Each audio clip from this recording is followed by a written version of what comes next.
ঈশ্বর আসলে কে? সংসারের বেশিরভাগ মানুষের কাছে ঈশ্বর হলেন এই সংসারের রচয়িতা, পালনকর্তা। কারোর কাছে উনি জ্ঞাতা, কারোর কাছে উনি হলেন আস্থার প্রতীক, আবার কারোর জন্য শুধুমাত্র অন্ধ বিশ্বাস।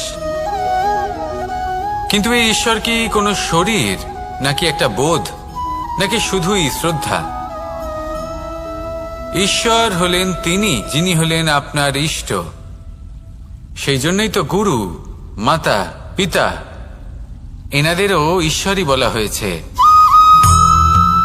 যাদেরকে আমরা ঈশ্বর বলে মনে করি, যারা আমাদের ইষ্ট, তাঁরা আমাদের একটি পথ দেখান, একটি দিকে চালিত করেন। সেই পথে চলে আপনি শুভ কর্ম করতে পারেন। আর যখন কোনো ব্যক্তি তার ঈশ্বরের আদেশ পালন করেন, তখন সে নিজে থেকেই শুভ পথে অগ্রসর হয়ে যান।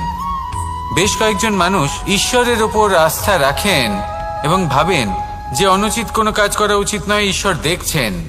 ওনারা ভয় পান যে কোনো অনুচিত কর্ম করলে কে জানে তার পরিণাম কি হবে। এমন অনেক ব্যক্তি রয়েছেন যারা ঈশ্বরকে বিশ্বাস করেন এবং জানেন যে ঈশ্বর তাদেরকে দেখছেন। তাই যে যে শুভ কর্ম ওনারা করেছেন তার ফল তারা অবশ্যই পাবেন।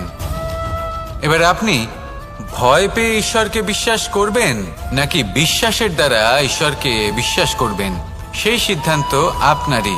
কিন্তু হ্যাঁ, যদি আপনার মনে ঈশ্বরের জন্য কোনো স্থান থাকে, যদি আপনার কোনো ইষ্ট থাকেন, যদি আপনি কাউকে ঈশ্বর মনে করেন, যার প্রত্যেক আদেশ আপনি পালন করে থাকেন, তাহলে বলি ঈশ্বর কখনো আপনাকে অনুচিত পথে চালিত করবেন না। আসুন আমার সাথে ভালোবেসে বলুন, রাধা রাধা।